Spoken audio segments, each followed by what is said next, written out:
Hello everybody, I hope you're all having a wonderful day. Today I'm doing something that's really highly requested all of the time, and that is Harry Potter fan art. And I actually did Harry Potter fan art quite a while back on my channel, although I wasn't entirely happy with how it came out, and especially looking back on it now, I don't really like it as much.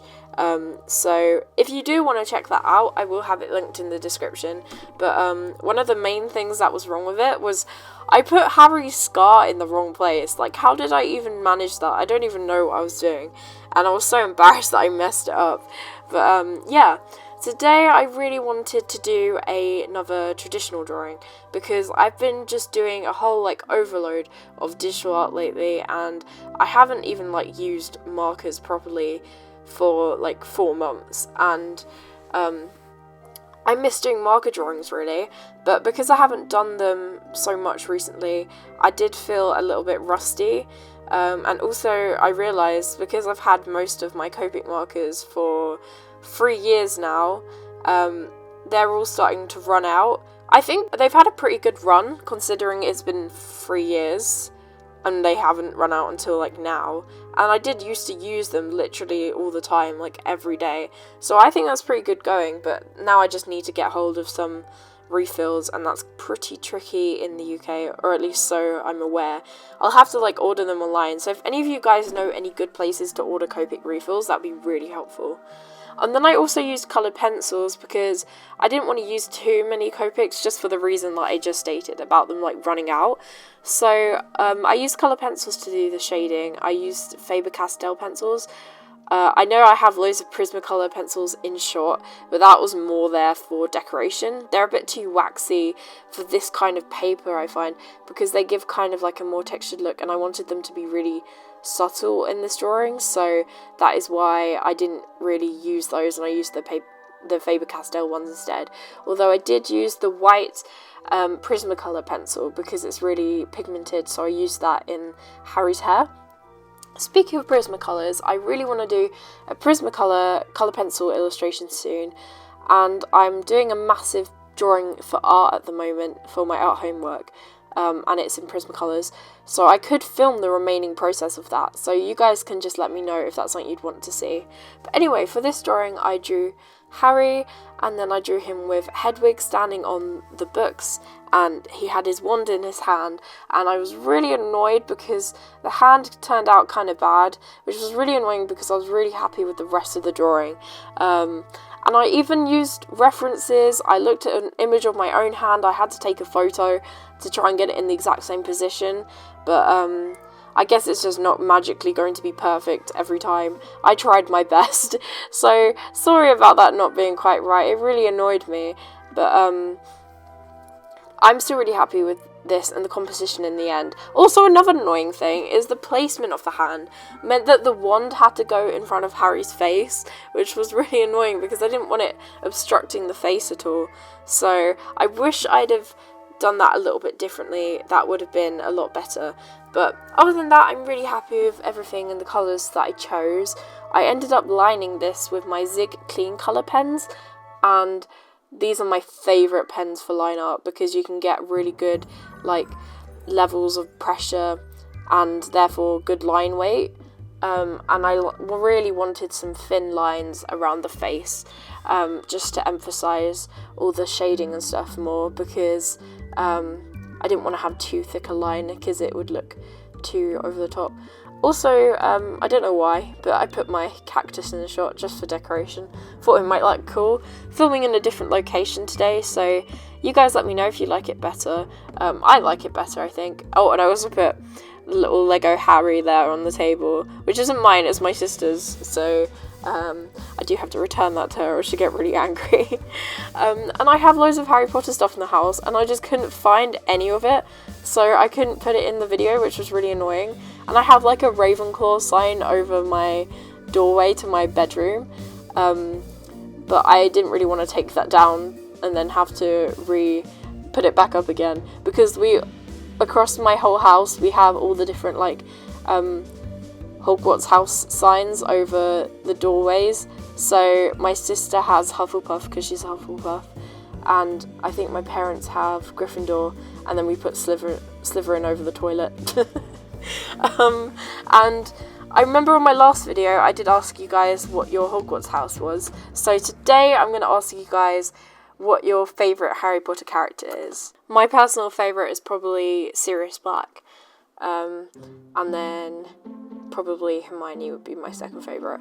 And I do kind of want to draw Hermione soon. My best friend actually suggested a drawing I could do. Hang on, I'll have to look at my messages because I've forgotten what she suggested.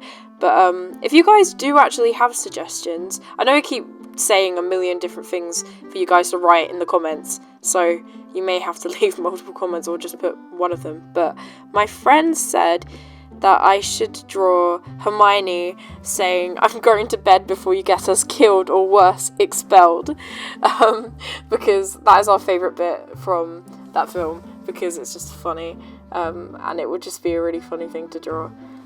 And yeah, you can see I'm lining it now with that Zig Clean Colour pen. I seriously recommend these. I have like the whole colour pack of them, so it comes in loads of different colours, and therefore you can do coloured line art, which I find can actually just look a lot more subtle and nice. And sometimes subtlety it will look really good in a certain illustration, I think, especially when you're using like muted colours as well.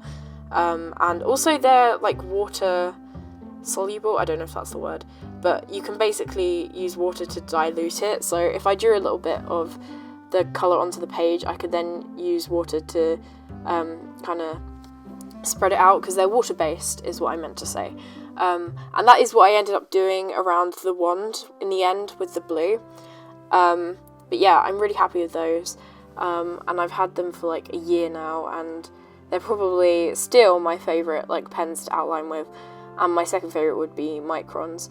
And then it was a little bit difficult to do his glasses because I don't know why, my hands were shaking.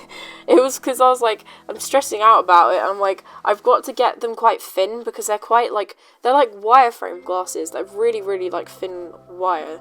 So I wanted to try and capture that the best I could, but then my hand was shaking. I was like, no, must get the glasses right.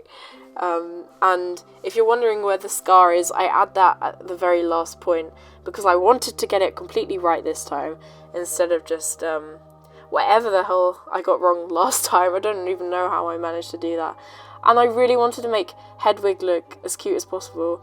But yeah, as I was saying before, I think I forgot to finish my sentence. If you guys have some like suggestions for scenarios, they can be Harry Potter related or something to draw. Maybe something a bit more interesting and challenging, something like which would involve like difficult poses and expressions. So maybe like flying in the middle of like a Quidditch match or something. Or if you want to see something non-Harry Potter related, you can give me a suggestion like that as well. So I personally would love to do another Steven Universe fan art, because it's been so long, although I do actually need to catch up first before I do that, I think. But I'd love to do a Steven Universe fan art, or maybe a 13 Reasons Why fan art. Oh my goodness, if you've seen 13 Reasons Why, you know why I'm so completely heartbroken right now. That ending just tore me apart. It was so sad. So sad. Oh, and another thing that I also really like is Riverdale. I would very happily do some Riverdale fan art. Especially Jughead. I love Jughead. I just love Cole Sprouse in general though. So, yeah, just you guys let me know what you want to see. Oh, and it doesn't have to be like a TV show or anything. It can be like your favourite YouTubers. I do actually have certain YouTubers I'm hoping to draw soon, like Filthy Frank and Emma Blackery. I might draw Dodie again. And in terms of like musical artists, like singers and stuff, I would happily draw 21 Pilots or Melanie Martinez again. Yeah. But I just need your suggestions of what you want to see. I do hopefully have a painting coming tomorrow, a digital painting. If I'm willing to stay up late enough tonight, I will have it up tomorrow. And it isn't really fan art or of anything. It's kind of like the Fireflies painting I did before, where I just sat down and I basically just painted what I wanted to paint. Let just the ideas just flow through me. That sounds really weird. That was a very weird phrase. That's not what I meant to say. The ideas just kind of came to mind, and then I drew, basically, is what I'm trying to say. But I just have this sketch right now as I'm filming this. And also, if I was very disorganised, this video will be going up at like 11 or something on Saturday night, and I'm thinking it probably will. So, if so, I'm very sorry to anyone in the UK who's already gone to bed. But yeah, I had to do a Harry Potter fan art, because me and my whole family love Harry Potter, and it was just a lot of fun to do. And I'm also super, super, super excited because within like 2 months I'm going to Orlando, and I'm going to have the chance to go to Universal Studios, which means I can go on the Harry Potter rides, and I am beyond excited. Anyway, I really hope you guys enjoyed this video. Sorry about me being so rambling, and I'll see you tomorrow, most likely.